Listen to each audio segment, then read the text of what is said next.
অনেক বড় একটা বিলের মাঝখানে একটা পাগার দেখতে পাচ্ছেন। এই জায়গাটায় চাচা বড় বোয়াল মাছ ধরার উদ্দেশ্যে জাল ফেলেছিলেন। এই জায়গাটায় প্রচুর পরিমাণে বড় বড় সাইজের বোয়াল মাছ আছে, 8 কেজি 10 কেজি সাইজের। সেই মাছগুলি ধরা হবে ইনশাআল্লাহ আজকে।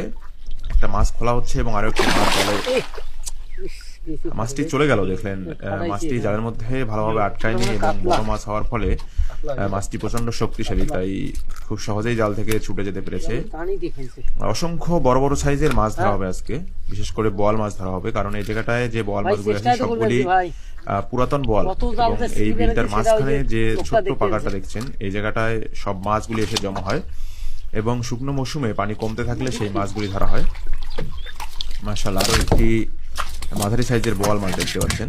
যদিও আমাদের আজকে উদ্দেশ্য হচ্ছে বড় বড় সাইজের 8 থেকে 10 কেজি 12 কেজি সাইজের বোয়াল মাছ ধরা, এবং সেই বোয়াল মাছগুলি এই জায়গাটায় আছে, কারণ এই জায়গাটায় পানি কখনোই শুকায় না, যার ফলে এই জায়গাটায় সেই বোয়াল মাছগুলি দিনের পর দিন থাকতে থাকতে বড় হয়ে গেছে।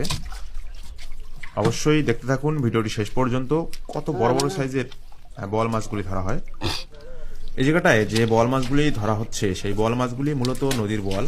চারপাশে যখন বন্যার পানিতে থই থই করে, চারপাশে একদম প্লাবিত হয়ে যায়, তখন এই বোয়াল মাছগুলি নদী থেকে বিলে চলে আসে, এবং বিলের মধ্যে আপনারা জানেন যে প্রচুর পরিমাণে পানি থাকে বর্ষার মৌসুমে। সেখান থেকেই মূলত এই বিলের মধ্যে মাছগুলি বড় হতে থাকে। এবং মাশাআল্লাহ অনেক বড় সাইজের একটা বোয়াল মাছ দেখছেন, প্রচুর বড় সাইজের বোয়াল মাছ, 8 থেকে 10 কেজি সাইজের হয়ে যাবে মাছটি। মাশাআল্লাহ, খুব সুন্দর তাজা বোয়াল মাছ। তো যেমনটি বলছিলাম যে চারপাশে যখন প্রচুর পরিমাণে পানি থাকে, তখন এই মাছগুলি এই বিলের মধ্যেই বড় হতে থাকে, এবং শুকনো মৌসুমে পানি কমে গেলে সেই মাছগুলি বিলের মধ্যে যে বড় বড় সাইজের পুকুর কিংবা অন্যান্য যে খালগুলি আছে সেখানে গিয়ে আশ্রয় নেয়, এবং সেখান থেকেই শুকনো মৌসুমে এই ধরনের মাছগুলি ধরা হয়।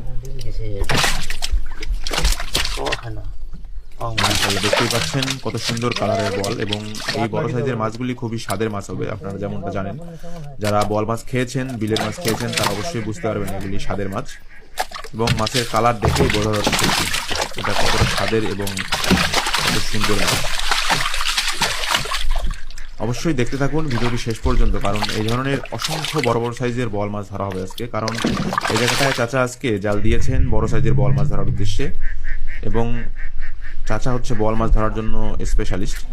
আরো একটি মাছ টানছে জালের মধ্যে। মাশাআল্লাহ, আরো একটি বড় সাইজের বল।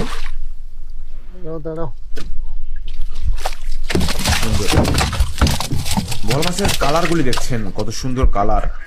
আসলে প্রাকৃতিক জলাশয় ছাড়া মাছের এই ধরনের কালার আশা করা যায় না, কারণ আপনারা যেমনটা বলেন মাঝে মধ্যে যে বল মাছ চাষ হয়, আসলেই বল মাছ চাষ হয়, কিন্তু বল মাছ চাষ করলে বল মাছের কালার এত সুন্দর পাওয়া কখনোই সম্ভব না।